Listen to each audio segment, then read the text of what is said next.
My name is Kristy, and today we are here at Eastside Freedom Library, and we will be reading some stories for little people. So, welcome, and we'll get started. So the first book is actually one that I really like, and it really touched my heart. So pay attention and really try to understand what it's about. Feel free to talk to your parents about it as well if you'd like. It's called Follow the Drinking Gourd.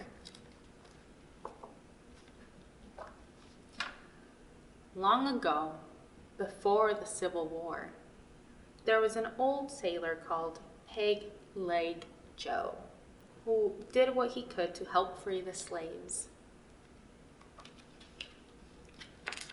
Joe had a plan.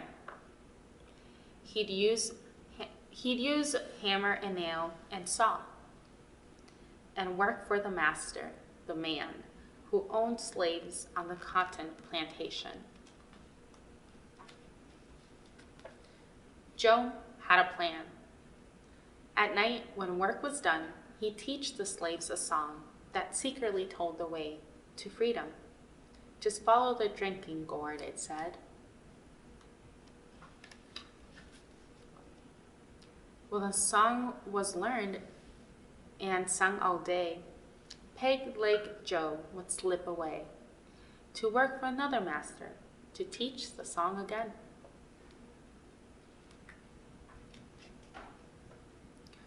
One day, a slave called Molly saw her man James sold to another master.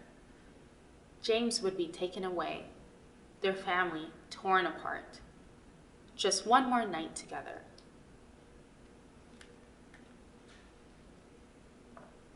A quail called in the trees that night. Molly and James remembered Joe's song. They sang it low. When the sun comes back and the first quail calls, follow the drinking gourd. For the old man is waiting to carry you to freedom. If you follow the drinking gourd. They looked to the sky and saw the stars. See the picture over here? We call it one of the big or the small dippers. So that's what they were looking at.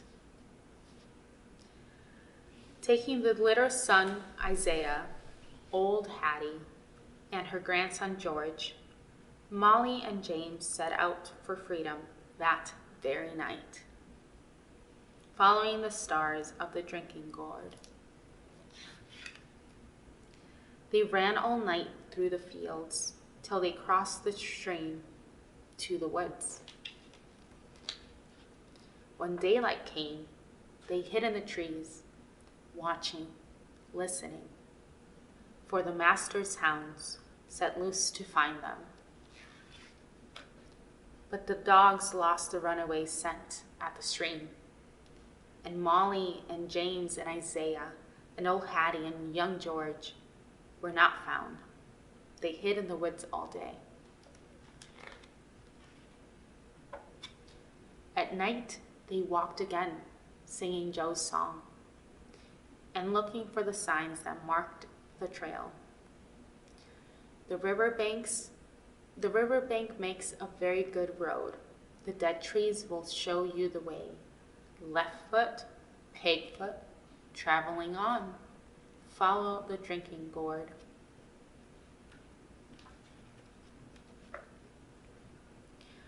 Walking by night, sleeping by day. 4 weeks they traveled on. Sometimes berries to pick and corn to snatch. Sometimes fish to catch. Sometimes empty bellies to sleep on. Sometimes no stars to guide the way.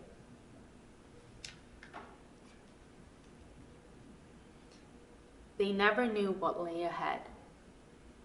There was danger from men who would send them back, and danger from hungry beasts. But sometimes a kind deed was done. One day, they hid in a thicket. A boy from a farm found them. In a bag of feed for the hogs in the wood, he brought bacon and cornbread to share. Singing low, they traveled on. The river ends between two hills. Follow the drinking gourd. There's another river on the other side. Follow the drinking gourd.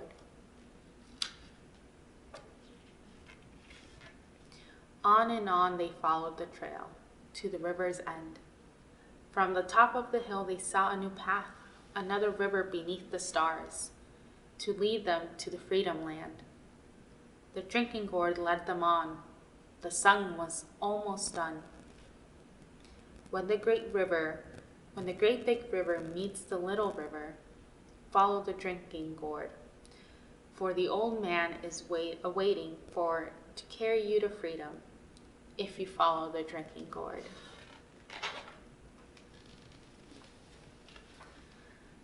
Then they climbed past the last hill. Down below was Peg Leg Joe, waiting at the wide Ohio River to carry them across. Their spirits rose when they saw the old man. Molly and James and Isaiah and old Hattie and George ran to shore. Under a starry sky, Joe rowed them across the wide Ohio River. He told them of hiding places where they would be safe. A path of houses stretched like a train on a secret track leading north to Canada. He called it the Underground Railroad. It carried riders to freedom. The first safe house stood on the hill. The lamp was lit, which meant that it was safe for them to come. Ragged and weary, they waited while Joe signaled low with a hoot like an owl. Then the door opened wide to welcome the freedom travelers. They were rushed through the house to the barn, for the farmers knew they were slave catchers near. A trapdoor in the floor took them under the barn. To hide till it was safe to move on. Then, Peg Leg Joe went back to the river to meet others who followed the drinking gourd. With danger still near, too close for ease, the farmer sent the 5 travelers on. He drew a map that showed the way north on the midnight road to the next safe house just over 2 hills.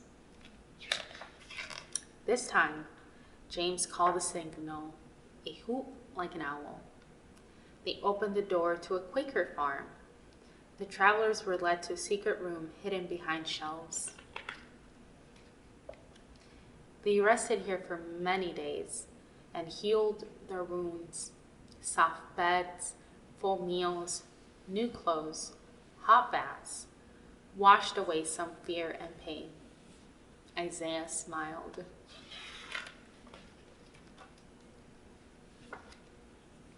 When they were strong, they traveled again, from house to house on the underground trail, still following the drinking gourd north.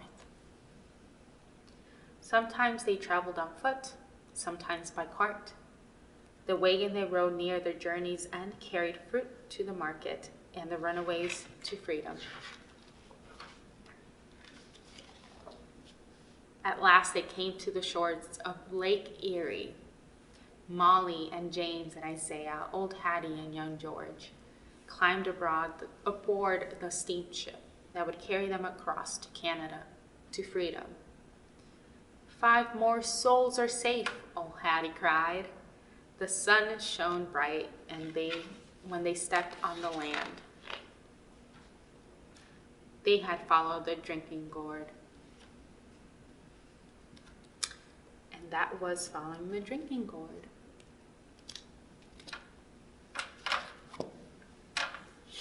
Now the next one is the day you begin. This actually is like very close to my heart because at my school there weren't a lot of people like myself. So it's nice to know that other people feel the same way. So here we go. The day you begin. There will be times when you walk into a room and no one there is quite like you. Maybe it'll be your skin, or your clothes, or the curl of your hair.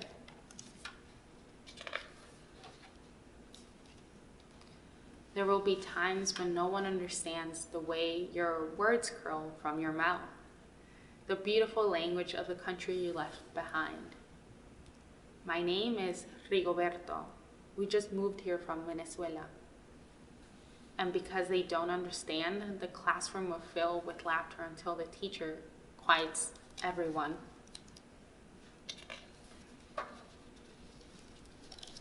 Rigoberto from Venezuela, your teacher says so soft and beautifully that your name your name and homeland sound like flowers blooming, the first bright notes of a song.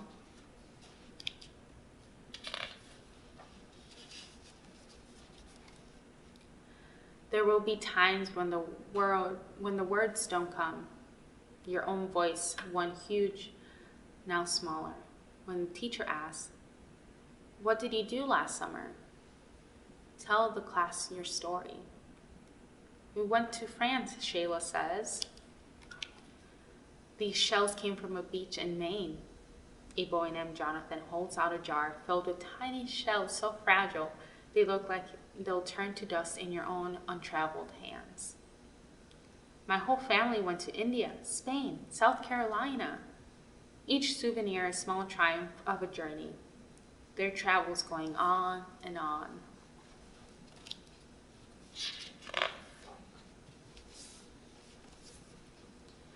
And as you stand in front of that room, you can only remember how the heat waved as it lifted off the curb, and your days spent at home caring for your little sister, who made you laugh out loud and hugged you hard at nap time. You can only remember the books you kept on reading long after she had fallen to sleep. And in that room, where no one else is quite like you, you'll look down at your empty hands and wonder, what good is this when other students are flying and sailing and going somewhere?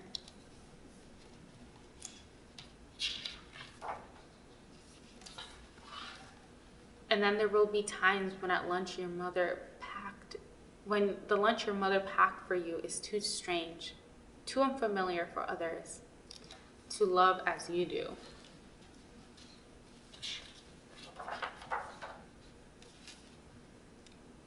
When even your own friend Nadia will wring her whole nose and say, "What's in there anyway?" And you'll wonder how she doesn't see the rice beneath the meat and kimchi. You'll wonder why she doesn't remember that rice is the most popular food in the world. I like rice. Do you like rice? There will be times when climbing the bars are too high and the run is too fast and far. The game isn't one you really ever can play. I don't want him on our team. You can watch. Maybe you can have a turn later.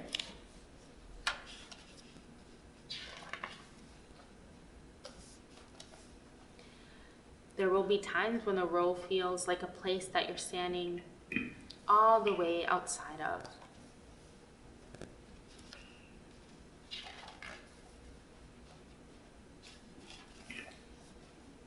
And all that stands behind you is your own brave self, steady as steel and ready, even though you don't yet know what you're ready for.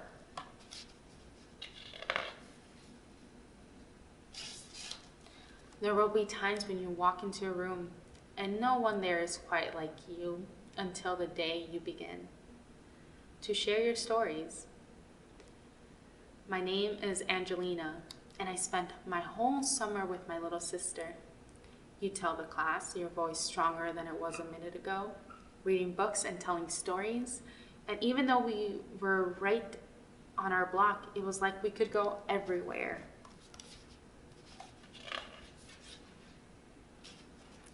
Your name is like my sister's, Rigoberto says. Her name is Angelina too. And all at once, in a room where no one else is quite like you, the world opens itself up a little wider to make some space for you.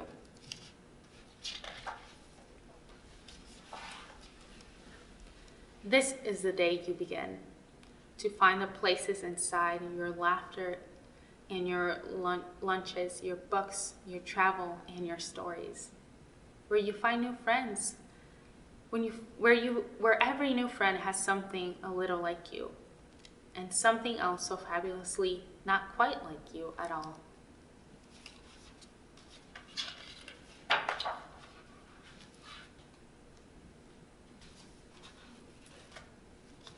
And that was the day you begin. All right. Our last one is called Hair Love. It's a very, very beautiful book.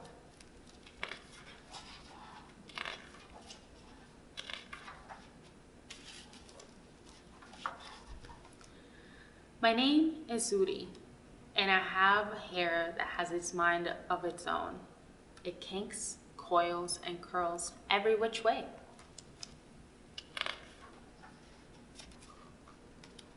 Daddy tells me it is beautiful.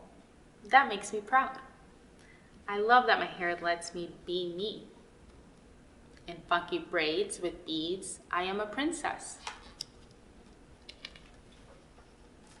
And when my hair is in two puffs, I am above the clouds like a superhero.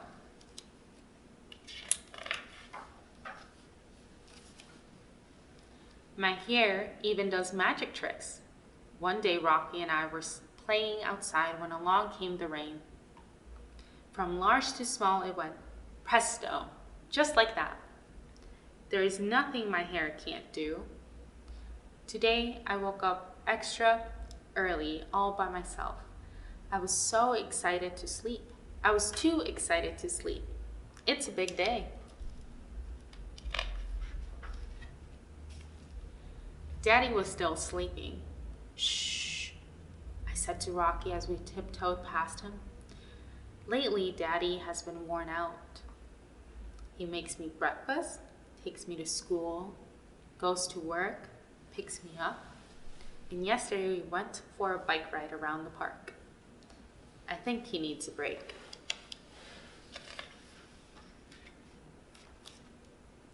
Because today is special.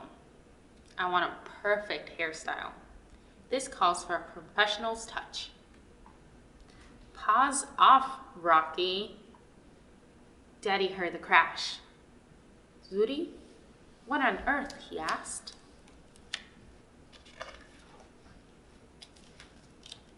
I was only trying to help, I said. Daddy smiled. Can I help too?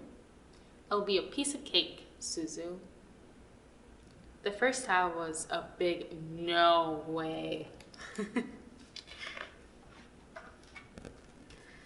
The second was no better. No, Daddy. Then Daddy tried slicking my hair back into two poofs. Ouch, Daddy yelled. Wait a minute, Daddy said as he reached into the drawer and pulled out a prick. Ta-da! Daddy, really? I said. I'll be right back, he promised. Now, how's that? He asked, pulling a hat down over my eyes. Daddy, come on. You can do better than that. I really need my hair to be special. Don't worry, he said. We'll figure this out. Then I had a great idea. Daddy gathered all the tools we needed and we were set.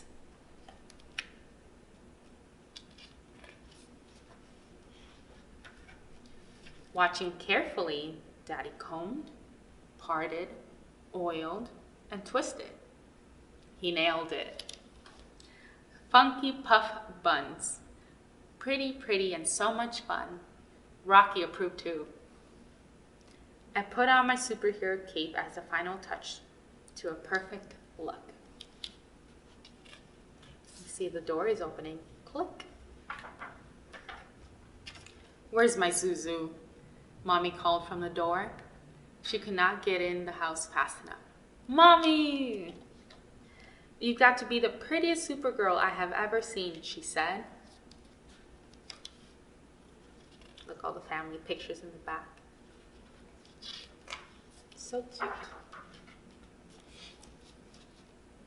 And your hair is beautiful, Zuri. Who did it? I looked at Daddy and beamed. Mommy smiled. Very nice. Thank you. We learned from the best, Daddy said, and he gave her a big hug. My hair is Mommy, Daddy, and me. It's hair love. And that was Hair Love. It's a beautiful book, and I hope you enjoyed it. Thank you so much for joining me today, and we will see you next time. Bye.